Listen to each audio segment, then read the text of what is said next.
That's what we want. Yes, absolutely. Every time. Every time, simple and straightforward dating advice. So this is Let's Talk About Dating with Christine and Barry. Hi, Barry. Hi, Christine. We're on goingsolomedia.com, the #1 internet singles talk radio and TV. And today we're talking about, can you be real, your real self, in dating and relationships, and how to accomplish that? Because Right. isn't it funny how people, I'm always my real self. I'm never not my real self. We'll see. Yeah. Well, the bottom line is simple. It's like, you say, can you be real in a dating relationship? Yes. Okay. Show's over. Done. That's like, Yeah, if you always do it all the time, then I guess we have no advice for you. But maybe there's a couple of other people that wonder about it, or maybe don't feel like their most real self. right. And I like, we had talked about using the word authentic, and you pointed out it's really been so overused, and it's not really real. It's not really real, your real self, being your real self, because it really struck a chord with me when you said that. And it was interesting, as always, if we come up before my Monday meetup, I presented it to the men and women in Oh, my yeah. meetup. It was Absolutely. very lively conversation, really diverse answers. And so I'm really excited because the men did have some really different opinions about how they could be real and what it feels like when the women aren't being real, even though the women think they're being real. But the women on my meetup were very real about talking about sometimes it's hard to be real. And I was very admiring of that. That's good. And sometimes it takes that to like bring it out from people. So yeah, being real is an important piece. And the thing is, what I definitely talk about is how do you bring that realness of yourself into your dating relationships as well. Yes. And also how do you find it? There's another piece we Yes. talk about as well. Finding it is certainly the very first step. And what's funny is, when we talked about what does real feel like to you, and they had a lot of the misconceptions that I think so many people have of, well, that means you're really outspoken and really direct, and you have to be, whether it's you or not, that's being real and authentic. But I said, is that really who you are? Is that who you are inside? And so it was really fun to have people really acknowledge, who are you really? Right there. Yeah. Because the thing is, what people have this thing about being real is going to be so like pushing the edge. Like, no, that's almost like being too blatant. It's like, no, real is different from that. So yeah, we can talk about that. It'd be great.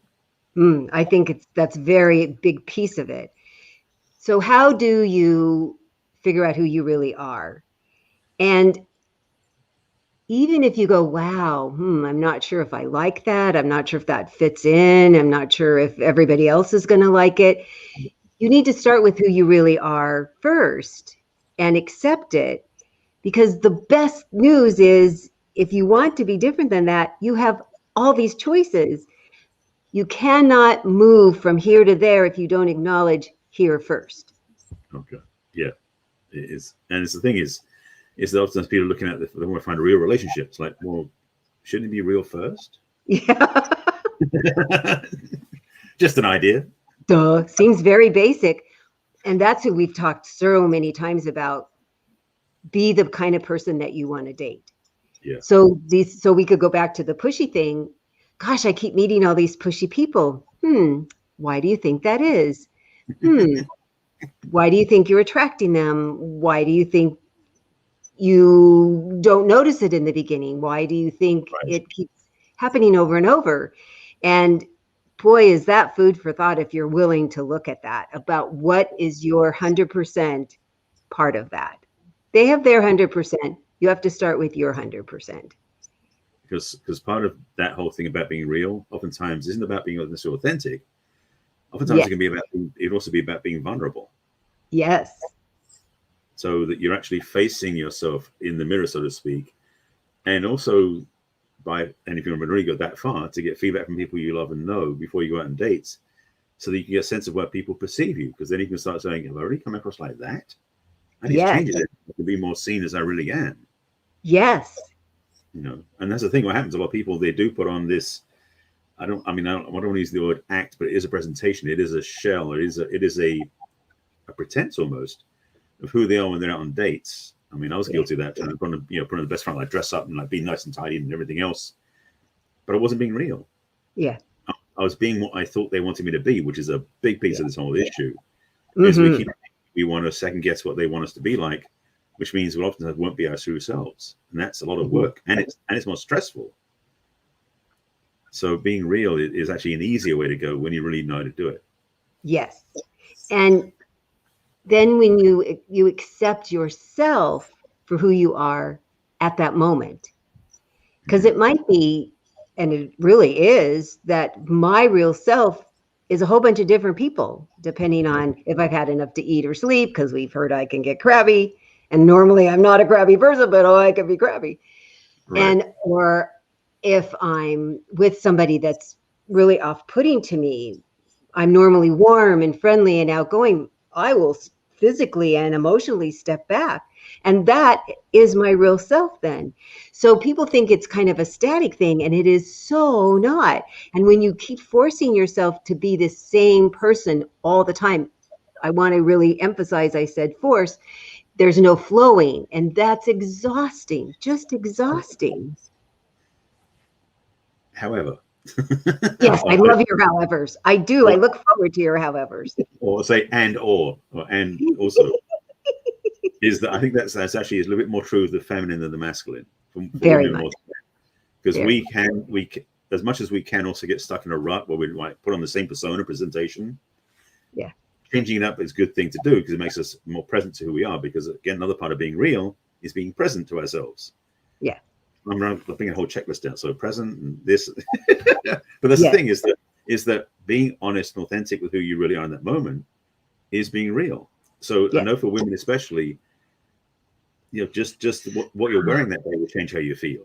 Yes. And for us men to recognize that is being real, it's not weird, it's not strange because it's so different from what we think.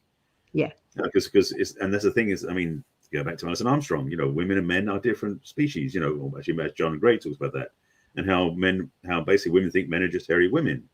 Yeah. The perception that women have of men and the perception men have of women is largely inaccurate.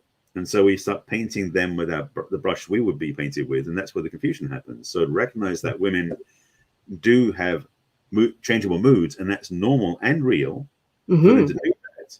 Yes. It's like, oh, okay, now I get it. I can just relax then. Yes. It's not they're being normal. Yeah. It's like, just be with her in this moment. Don't worry about what she was 2 minutes ago or 2 minutes from now. Because you'll be ready. When it happens, it happens. You get, it's like, just be present in the moment. For us men, that's the biggest gift we can bring, and the biggest relief to ourselves because we don't have to worry about trying to fit something that's not. Yes. And that's the thing for men, though. And we do change too, and we definitely need to keep moving in that sense as well. Yes. But our centeredness and our core presence and depth is somewhat unchangeable or unchanging because of who we are. So that's the thing we can be more easily doing, because the challenges for us men sometimes is we also, and women do it too, but for us men, we'll tend to adapt ourselves to fit scenarios to try and think they'll be approved of by that person. If we are, it's like, she likes me if I do this instead of that. It's like, stop second guessing yourself. If we as men are just real and honest and true with any woman, she can find that trustable, which is one of the biggest gifts men can bring women, is to be trustworthy. Yes. I like trustable. That was a cool word. Yeah, it just came out. Well, I like that. I was like, I like that word a lot. Oh, yes. And here's all those many differences between men and women. Men, sometimes they'll ask me, what should I wear? But it's a very easy conversation. Women will post on Facebook, 3 different outfits and ask 312 people's opinion. And I'm not finding fault. This is who we are and what we do. Right. Yeah. And I will, if I see that, I will pop in and say, whatever makes you feel your best. Ding, ding, ding. What's appropriate for the situation, what you feel beautiful and relaxed, that you're not going to have to fuss with it. You're not going to have to adjust it. You're not going to have to worry about it showing more or less or being too short. Because if you're distracted by your clothes, the guy's going to sense your uncomfortableness and think it's him. He's going to have no idea it's your short skirt. He's going to have no idea of that. And so you really need to wear what makes you feel beautiful and sexy and happy and comfortable. Really important. And then the other thing that happens for women, and it was interesting how like half the women went, oh yeah, I felt that way. And the others are like, I never thought about it that way. That often, if we really like you and we think you're really hot and we have all this chemistry with you, we tend to soft pedal parts of ourselves, or we tend to not show you all of us. We tend to say, oh, maybe he wouldn't like it if I said that, or if I did that, or if I asked for that. And men are very sensitive to that too. And they're like, well, who is she? And what the heck is she doing? And, you know, it's the whole conversation about what do you want for dinner? And I don't care, but how about Chinese food? I had that for lunch. And how about Mexican? Oh, no, I'm not in the mood. Well, then what do you want for dinner? Right. If you really don't care, then stop having an opinion. If you really care, please say. So that's part of being real. Which is honesty. Absolutely. Yes. And that's the thing. God, I mean, no, I was just thinking about that fact about taking it personally, because that's the thing, is that part of being present and being like strong men is we think we can fix everything and we can take charge and be running everything. So when a woman isn't happy, we need to fix it, even if it's nothing to do with us. I know. So that quandary we find ourselves in as well. I mean, the biggest thing that I know we can do for men, especially on this point, is to ask questions. You know, I know on dates it's all about telling stories, and for men it's a lot of times it's trying to brag and show how good we are so that she can trust us, and everyone else with crap's like, forget it. But it's also good to ask questions to just, you know, even if it's simply to say, it's like, I'm aware that I'm getting a sense that you're not particularly comfortable. Is there something I can do about? Yeah. There might be something I can do something about, but it also might be, no, just you said put the wrong earrings on today. Yeah. Then you can laugh about it and play with it. It's like, okay, great. There's nothing I can do about that. It's not in my wheelhouse. I can let go of that. And we've both been so real. Yeah.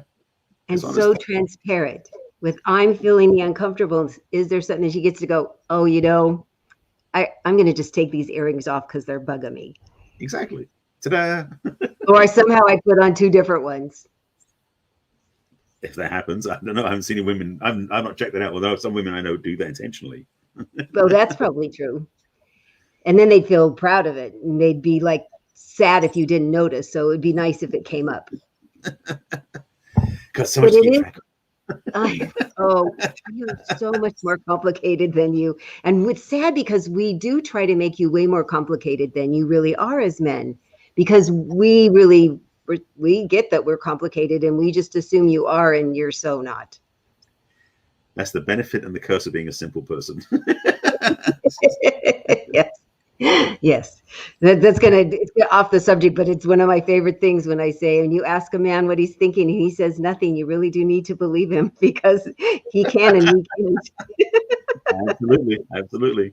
You know, it's trouble for us to think about less than 10 things at the same time. Yeah, and for us to keep track of 10 things is like, it's hard work. No, you don't want to do it. Oh, there are times when I think, oh, it really would be nice to be able to think about one thing at a time, or nothing for a moment. Yeah, they have all these special meditation things for women about, okay, think about this instead, because you have to think about something. You can't think about nothing. It's really hard to think about nothing for us. It's just really hard. So I appreciated that they gave me something to think about.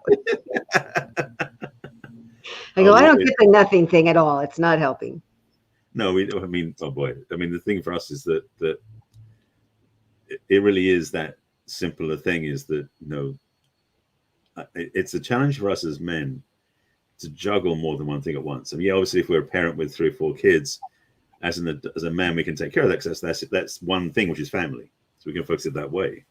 But to worry about 4 or 5 different things at once, it's hard to split focus. And frankly, we become less effective in all of them if we try to keep all of those juggling. It's like, just give us one thing to do at a time, and we can be really good at it, because we're task oriented. We like to get completions, get things done, and one thing at a time is much easier for us to do that with. When women understand that it's what men are best at, she can play to his strengths rather than his weaknesses. Yes. Oh, yes. So my meeting, I'll have a point about that. My meeting's on Monday night. And this time of year, generally I have pretty close to even to men and women. This time of year, not very often, because if their team happens to be playing on Monday night, they're going to go off to watch their team, which I get. And so Right. there was a woman who had in the meeting who had on her team's shirt, and she had the TV on in the background, and she participated just fine in our discussion. And then she would mute herself when she wasn't talking. And a couple times she was like, yay. And she said it out loud. She goes, so how come there's not as many men? And I said, I think they're probably watching the same game. And, one of those teams is important to them, or there's another team. And she goes, well, I'm multitasking. How come they can't? And the men that were there are like, huh? Really?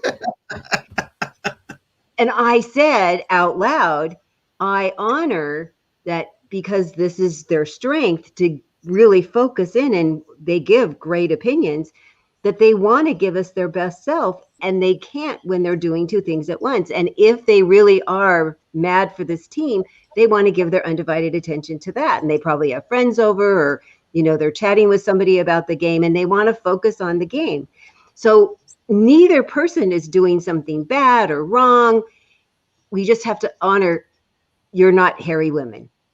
Right. Honor the differences. That's the biggest way of doing it. I mean, the thing I've got used to from men, there's a little practice we can do. Oftentimes when we're doing something like this is, and it's find this conversation come up so many times recently about agreement keeping, but simply writing things down, like we want to make sure we're like juggling like three different things. Okay, so if it's easy for us to focus, which it is, to do one thing at a time, make a note of the other two things so we can put them aside. You don't have to think about them. I mean, I was talking about this earlier today. One of my teachers from many years ago, David Allen, who wrote a book called Getting Things Done, it's a master book on time management. I studied back in the 80s.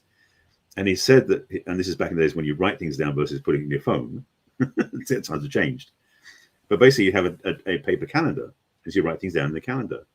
And he said that people used to say to him, it's like, you write things down to remember them. He said, no, I write things down to forget them. Mm-hmm. Because when we write things down in the calendar, when you get to that point, it will remind you to do something. But in the meantime, you say, okay, I'm done with that. I can focus on something else. And for us men, being able to offload all those things on our agendas into like digital form, where they can mean an alarm goes off or a notification happens, so we can let go of all that stuff to focus on one thing at a time. It's a godsend for us, frankly. Mm-hmm. And what's really hard for us women is we keep recycling. I might have said on here that I read this story once that I thought was fascinating, that they put a man and a woman in separate rooms for an hour with just a chair for them to sit in and nothing else in the room. And they came back in an hour and they asked the man what he'd been thinking about. And he said, sports and sex. One at a time, sports, sex, sports. And they asked the woman what she had thought about for an hour. And she said, oh, I reviewed all these conversations about how I could have said them better or different or helped to have a different outcome. And I said, that's who we are. We constantly recycle. What do I need to do next? And how will it impact people? And oh my gosh, did I forget to do that? And it's one of the reasons I write stuff down, because it drives my head crazy, because I think, do I need to remember this right now? No. Well, then what do I need to do so that I can let it go? Because it is a challenge for women. We think we have to carry it all in our heads all the time. It's massive. And that, again, recognizing where our strengths are, recognizing where our weaknesses are, and do something about it. And for that, I mean, that's really it ultimately puts us at the, it's like putting the top of our game, so to speak, is when we know how to use our skills for our benefit, and also our things that aren't working, we can find ways to fix that. Not to make it wrong, but to do something to make it easier. Yes. And another part about being real that came up was, if you have been in a long-term relationship and you weren't happy, what real part of you was attracted to that? What real part of you stayed? Because we always want to go, oh, I don't want that again. And oh, that was really bad for me. But we don't look at why. Why did we have somebody that was belligerent or selfish or spent money like crazy or whatever it was that bothered us, or two or three things? There's a real reason that we need to really examine and look at why. And I think it's hard when people don't want to look at that part because it's not going to change. Well, the thing is, we get caught up in this judging about everything too. Yeah. And that's the including trap. Ourselves. Oh, absolutely. And so it is a challenge, when something happens, like this happened, and then was like, okay, so now you have a choice. Like, that happened, okay, move on. Or we go, that happened, what did I do wrong? What did I do? What should I have done? It was like building up this whole not use case, but all the post-mortem, so to speak. And we spend a lot of time, like you said, like reviewing all things that happened. Yeah. We get caught up, men do it to a degree somewhat too, not quite as prolifically as women do. But we do tend to look back at and do like it's a bit sports, like an instant replay. Yeah. And review things to see what we do better next time, what was course correction and what actually happened. Yeah. And it's one of the things that we can use for our benefit or use it to keep us locked down. So having the understanding that when you're looking back at things is what's driving that. Yes. Is it a desire to improve and be better next time? Great. Spend some time with that. When you're done, move on. Yes. But if you're spending the time judging it to keep self-flagellating yourself, beating yourself up, that isn't healthy. It doesn't benefit anybody. Or constantly pointing your finger at it's all these other people. Oh. Yeah. Yeah. I know. No. I had this guy, because I offer, periodic help to widow people and they're struggling. And so he texted me last night, and every single woman that he has gone out with for the last 4 years is horribly selfish. Everyone. I said, wow. Why do you think they keep showing up? I don't know. Is there anything that you could be doing, saying, thinking? No. Well, maybe you need to look in another spot. But I only want really pretty women. Okay, well, there's pretty women that aren't selfish. You seem to be only picking out people that are selfish. And how about if you had some questions that you could ask early on? Because he says, oh, I don't find out for weeks or sometimes months. Oh, no, they know how to hide and change. So I finally, at the end, I said, I think I can't help you. I'm so sorry. With all my knowledge, I feel really bad. I feel very bad that I can't help you, but I think I have shot my wad because all I got was arguments.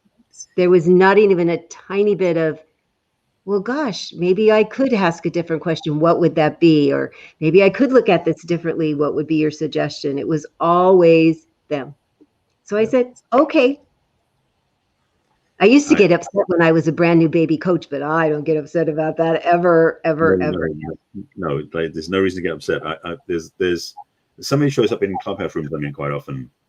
And it's funny, they showed up in the room this morning, and I mentioned to one of the people who's modding with me, I said, just so you know, this person who showed up in the room, they love to argue for the limitations. They love to sort of ask for advice and then deny everything you're giving them, saying, yeah, but this is true, this is this and this. And it's like, no. I mean, the favorite quote from I don't know, I think it's Henry Ford, maybe Henry Ford, of that era, was basically argue for your limitations, and sure enough, they're yours. And that recognition is that we are choosing to keep ourselves stuck. It's one of the most revolutionary ideas for some people because they don't even know they're doing it. Yeah. And like you said, it's like, you know better now. But that's the thing. Also, one of my coaches, one of my mentors said, if I'm working harder than my clients, I got to refer them because I shouldn't be working harder than they are. They need to do the work. Yeah. So that is very true, boy. Boy, is that the post-it of the century for every coach. It is indeed. So we'll talk about more about how to figure out who your real self is and how to show yourself more real in dating and relationships after these commercials. We'll be right back. See you in a minute.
We're back.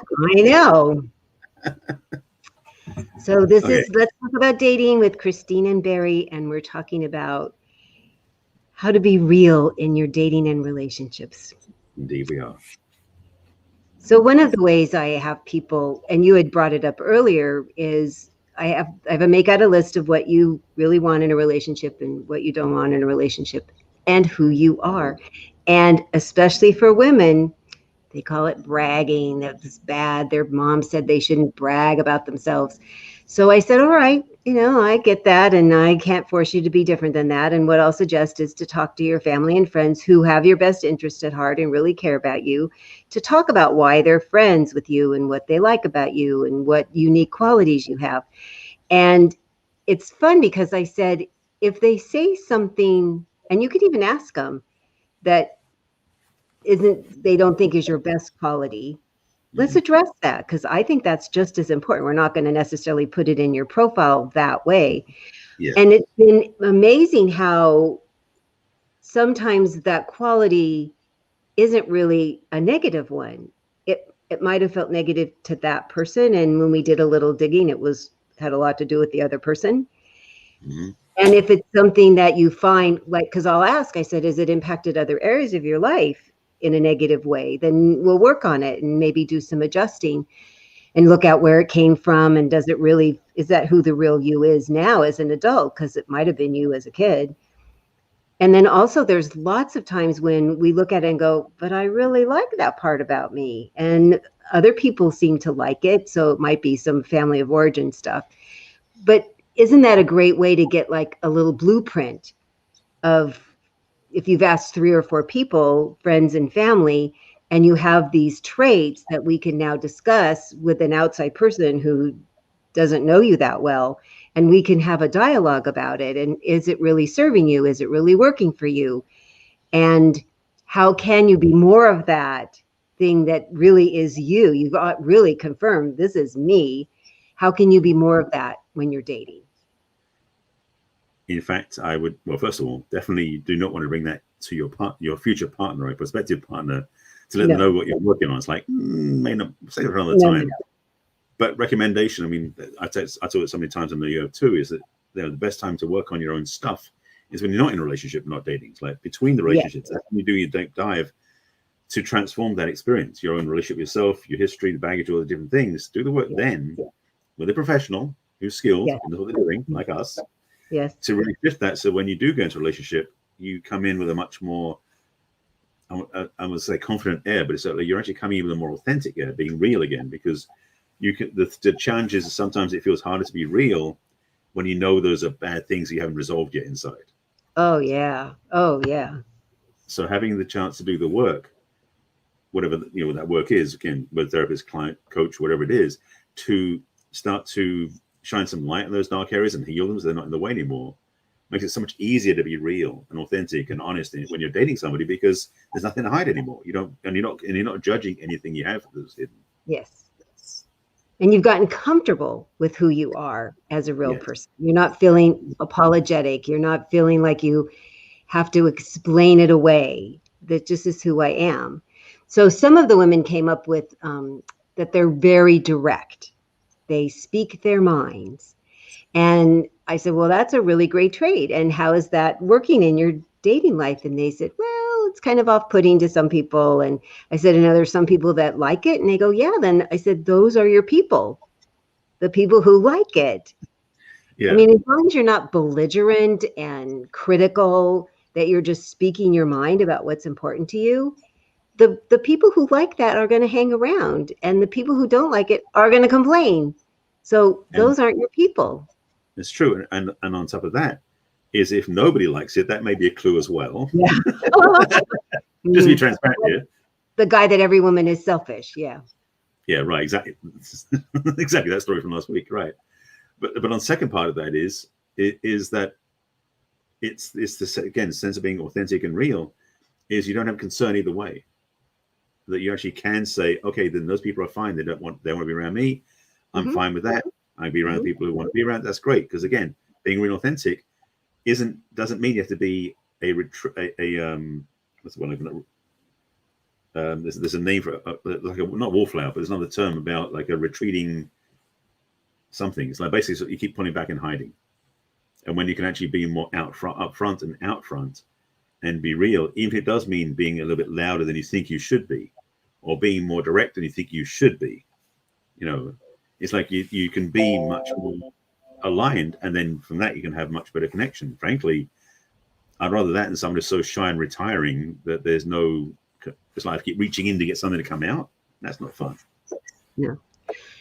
And yet the other side of that coin is there are people who are very introverted and very shy and have a lot of trouble initiating conversations. And so learning how to ask a couple questions that us extroverts are happy to go on and on and on, and you won't have to talk very much at all if you ask a couple of really pointed questions and then keep following up with more questions. We're happy to talk. So being shy and introverted is not an excuse to not show your real self.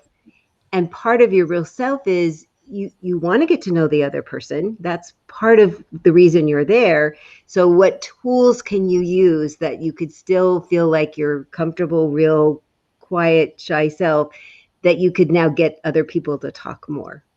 Oh, yeah. So there's where you get the balance where you say, okay, I'm being my real self, but I can't just sit there and not talk the whole time on a date. That's not going to work if you want a date. Right. Yeah. This is, I mean, like you, I'm an extrovert. So to be somebody who's so retiring that I can get 3 words out of them and I have to do all the talking, that's draining ultimately. It is. Someone can banter with. So I must admit, I don't necessarily have the what's what I'm looking for. I don't have the awareness of somebody who's shy as somebody I can hang out with. I mean, I've worked with clients who are like that, yes. But if I'm out on a dating, I'd definitely be on an equal landscape, so to speak. Yeah. So I'd love to be someone who can dance. So again, that's why someone who's direct, I mean, it's pretty okay. I can work with that. Yeah. But they're not your people. Exactly. There we go. They're not your social people. They're your client people. Because yes, I've coached a lot of people that are shy and introverted people. And it's not, but my family is full of them. My brother's side, all of them are high eyes. So they have taught me very well about what it's like to be around them. And they've learned what it's like to be around me. So it's been an interesting dance, as you said. Yeah. So then I found that on Monday night, people were talking about, well, what if you find somebody that has these uncomfortable traits, but there's part of it that you really like. So then look at your real self, that you were directed all the time when you were growing up. You maybe had controlling parents, and that's really comfortable for you, and you aren't interested in being any different than that. Then acknowledge that you like somebody that has a stronger personality than yours. Now, you want somebody that's kind, which is an interesting balance when you have somebody that has a very strong, decisive, definitive personality. But that's part of the interviewing process when you're dating, is to see, do they have a little give? Do they, like one of the guys that comes to the meetup a lot had been married to this woman that was not, I mean, less than half as social as him. So their agreement was he would half of the time go to things by himself. And the times when he'd go with her, every hour he had a buzzer on his watch that would send him over to check with her every hour. How you doing? How you doing? How you doing? And the minute she was ready to leave, he would then have his 20 minutes of goodbyes. She knew that about him, that he needed to spend 20, but then they'd leave. So he still got his extroverted fix, and she didn't have to overstay when she got so drained, because that's what happens with introverts in big crowds. It like plugs in a socket and their battery gets drained, and they need to go spend some time alone or just one-on-one to recharge themselves, where we get recharged when we're out with all these people talking and sharing information. Well, that's the thing, again, about being real and being authentic, is seeing the difference and respecting that.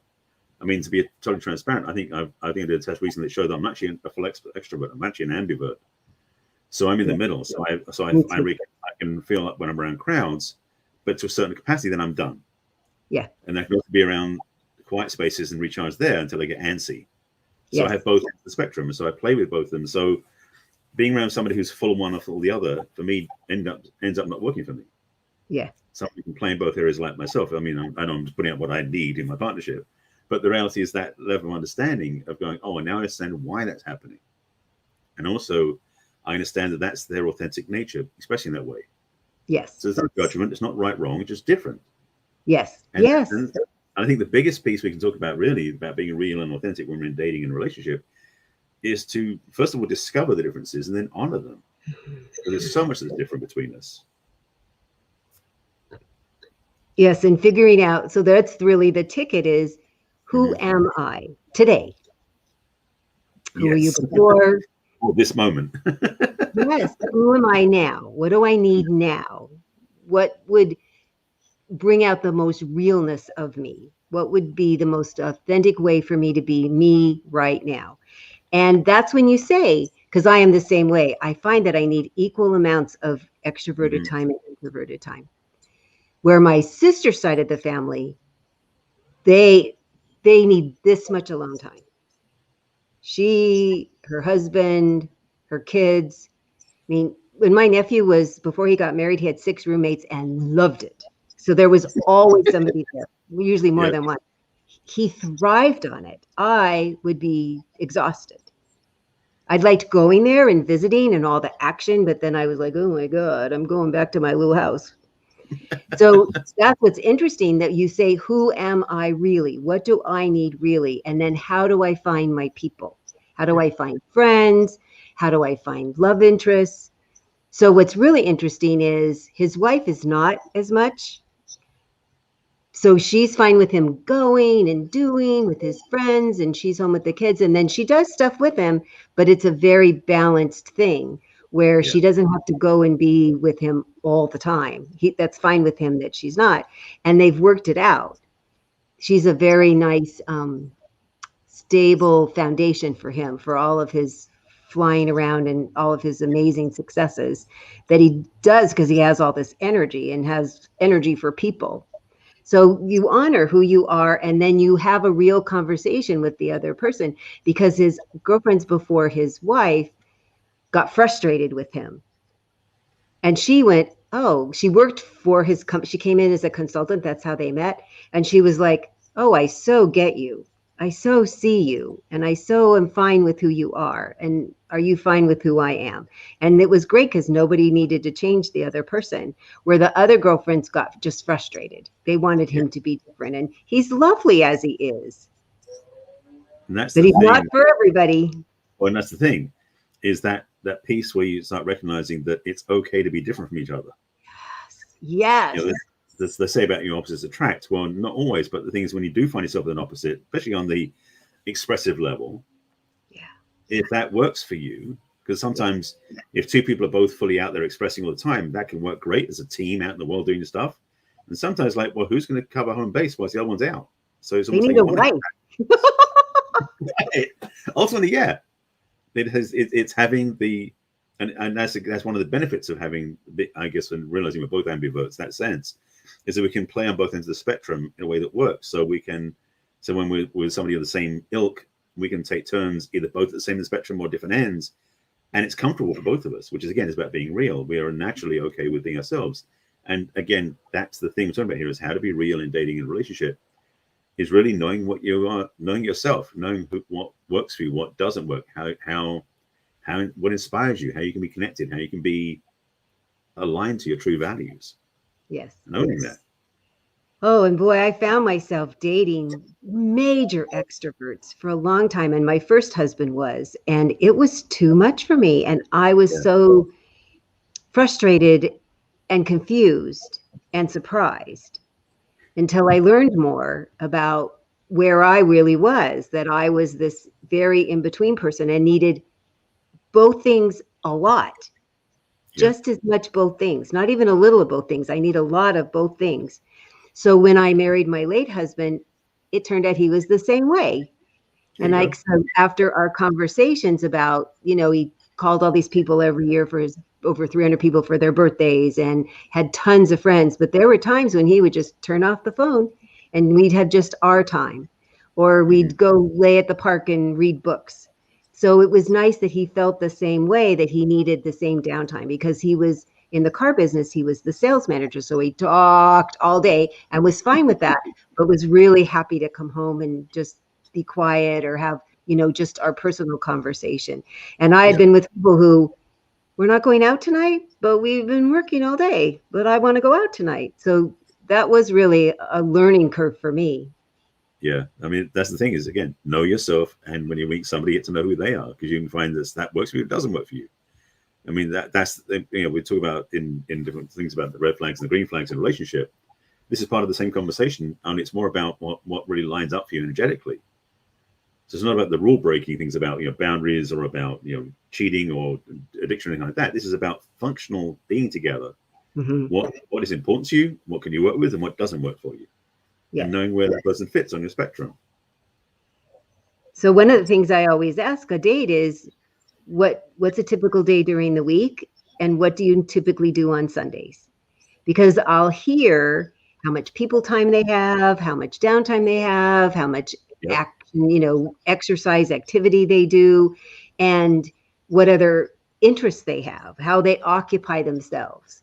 Because being a widow all this time, I've certainly been alone, but I've never felt lonely.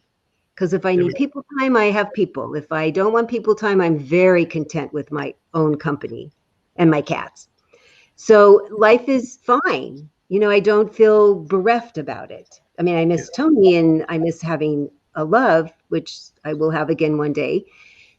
But I don't ever feel lacking, and that's, I think, what is also important, that if you look at your real self and you go, I feel really lacking, I feel really lonely, I feel kind of desperate, boy, that's really important to acknowledge and know what to do about that and how to start filling your life with things that are important to you, along with looking for somebody to love and love you back. You said something I want to repeat, because the distinction is so clear about being alone and being lonely. Yeah. Because the lonely basically is a feeling that basically feels like you're incomplete, you're not getting what you want. Yes. Being alone is a state of being. Yes. So the difference between the feeling and state of being is so clear, because being alone, people can be lonely when they're in a crowded room. People can be alone and feel fulfilled and connected to everything there is. Yes. So it's really getting clear that it's okay to be alone, but lonely is where you're stuck in a place where you're not feeling comfortable. And as you said, it's like, that's the time to start looking, okay, what can I do to fill up my own tank, my own battery, so to speak? What can I do to support myself so I can feel comfortable being alone, or even being in a crowded room and not worrying about not being connected? Yes. What interests do you have that you can do by yourself or with a few people or with a bunch of people? Take a class or volunteer or learn something, like take a dancing class or take a cooking class or join a meetup group or a Facebook group. So, and you can see how many members are belonging. You can see how many members are going to come. And if you'd rather go to one where there's not so many people, you can see how many people are coming. It's been one of the nice things about doing this meetup on Mondays, because it's on Zoom, where people are in their own homes and feeling comfortable, and they can contribute as much or as little as they want. And they seem to get more comfortable every week. But that's a really good place for an introvert to come. And I've told them they're very brave, but they're not like in this big room full of people. And I think that they like that they can kind of ease in. Yeah, for me, I love taking myself to movies. Yeah. I don't need anybody else. I go enjoy it, have a good time, and just sit there and enjoy the movie. It's like, why not? You're sitting quietly anyway, so take somebody with you. How much time are you spending with them still after the movie? That's why a first date at a movie is so not a good idea, unless you're going to have dinner before or after. But right, and it's a movie you both want to see. Yes. But just to go to the movies, you can't talk. You're not supposed to talk, except some people around me are talking like they're in their living rooms. Yeah, there's people behind me. Damn it, shut up and try to watch the movie. Well, as nice as I am, a couple of times I've said, if this is your living room, you have really ugly furniture. They've been quiet. That's the other one. That's good. I like that one. I thought it was kind of polite. It didn't say shut up, which is what I was feeling. I was feeling shut up. Yeah. Well, the other ones are like the polite, like coughing in the direction. Well, the thing that really bugs me, totally off the subject, is they talk and then they didn't hear and then they're talking about what did they just say on the movie? Well, if you wouldn't talk, you would hear what they just said on the movie. Stop talking. Right. I don't get it. I don't. That's one of the benefits about going and see matinees, which I love going to see anyway, because I can get out, I can enjoy it afternoon, especially breaking up my day. But secondly, especially because of the reopening lockdown experience we've been going through, when I go see movies, they're rarely crowded. So hopefully I can sit front of me from anybody.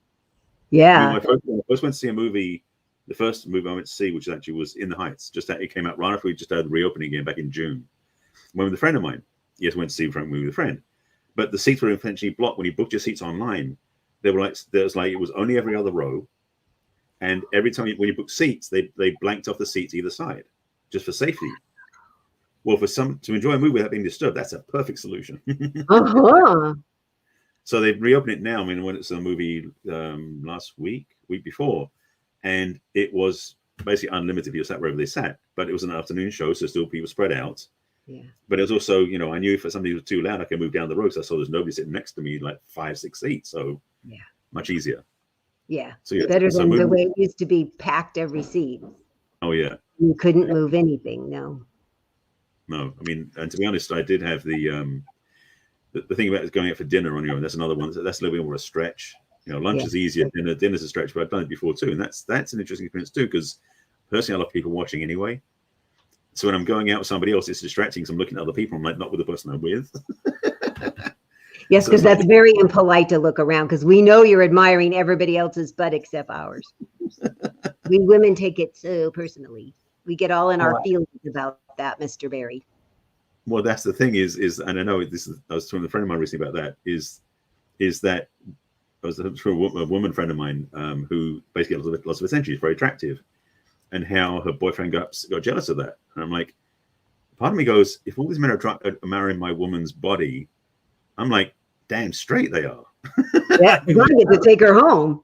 Right, I'm the one I get to be with, So that energy is so key. So that recognition, sometimes looking around, or having people look around, it's an interesting conversation piece. So yes, when I'm with somebody, like when I went on a date a while ago, it was actually set up perfectly because she sat facing the room and I sat facing her. Much easier to be not distracted. Yes. As much as you're single focused, if a cute butt walks by, you're going to look, or it's hard not to look. It's hard not to look. But then I'm not being real. Yeah. Yes. And if we were being secure and real, we'd say, nice butt. Don't want you to miss it. Just be sure you look back at me when you're done and tell me that mine's cuter. I had a girlfriend like that, going back to for years now. And that was definitely something that was fun because she made it very comfortable. Mm-hmm. But she also knew what she was doing. Oh yeah, yeah. Because I started her more. Yeah, is a very real. She was being very real, and I'm going to say this again because it's so you can't emphasize it more. That the more you are okay with who you are, really, the more okay you're going to be. The more relaxed you're going to be, the more relaxed the other person's going to be. And part of the point of being with the other person is to get to know them. And if you're so busy worrying about, oh, should I say that? Oh, should I do that? Oh my God, my skirt's too short.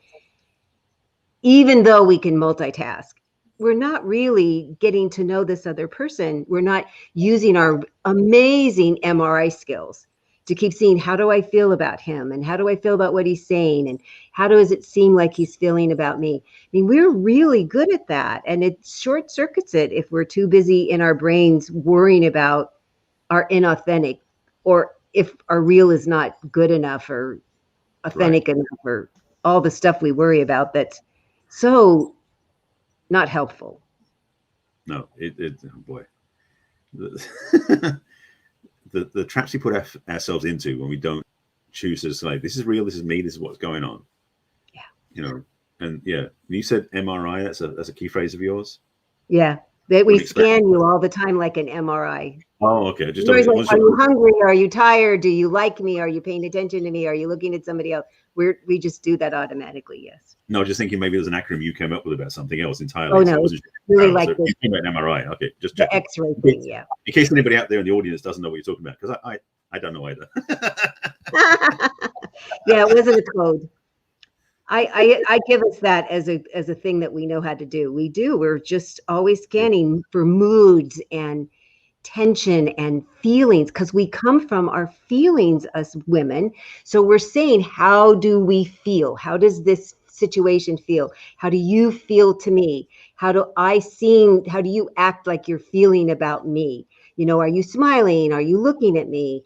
Am I getting a good vibe from you? Am I feeling relaxed? Am I feeling trusting? Am I feeling cared about? Am I feeling important? We're constantly in the back of our mind doing this scanny thing. And I didn't know what else to call it, because it seems to be the most in-depth thing out there is an MRI, right? Because it takes forever and it's really noisy. And then oh boy, not going to go that path. But the thing is, for us men, wrap this up before we close the show, is that definitely I know for us men, we don't necessarily run the same system internally without scanning. No. And so women get upset when we can't read their minds. Yes. Because now that could be a whole other show. But just the recognition that, just to summarize it quickly, is that we aren't wired for that sensitivity naturally. Some of us have got skills in the area, but we're naturally that way. So when a woman's upset, it's like, why didn't he notice the 2 earrings or whatever that was? Back to what you said earlier about the different earrings. Sometimes our radar is not focused that way. So it's okay to let us know. It's like, do you like my different earrings? Yeah, I did it on purpose. There you go. So it's like, that's the thing, is that it's okay to be that honest when you're with somebody, because you don't know if they are being oblivious or they just simply don't know. So be willing to notice the differences, again, that we are different men and women that way. Yeah. And there's a real part about you saying, this is who I am. I'm the kind of person that'll say out loud, do you like that I wore 2 different earrings on purpose? There you go. Because that's a very unique part of that person. And then you see what they say about it. Absolutely. So, yes. So if you've had trouble being real, or you don't even know what that means, or you want help being even more real with your dating and relationship lives, then you can get a hold of Barry and I and have a conversation with each of us. And the way you get a hold of me is through my website, www.theperfectcatch.com. And you click on what's holding you back from love, and we can have a complimentary conversation to just dig in and find out what is holding you back from the love of your life. You can also send me an email at Christine@theperfectcatch. And I'm on all the social media of Facebook and LinkedIn and Pinterest and Twitter and YouTube.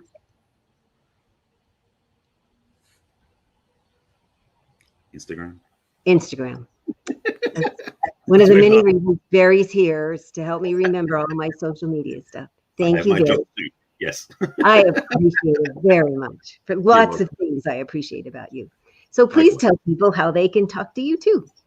So same point as Christine says, is I offer a complimentary conversation. So definitely can see what's in your way, what you want to work through and how you want to get there, and if I can help you with it.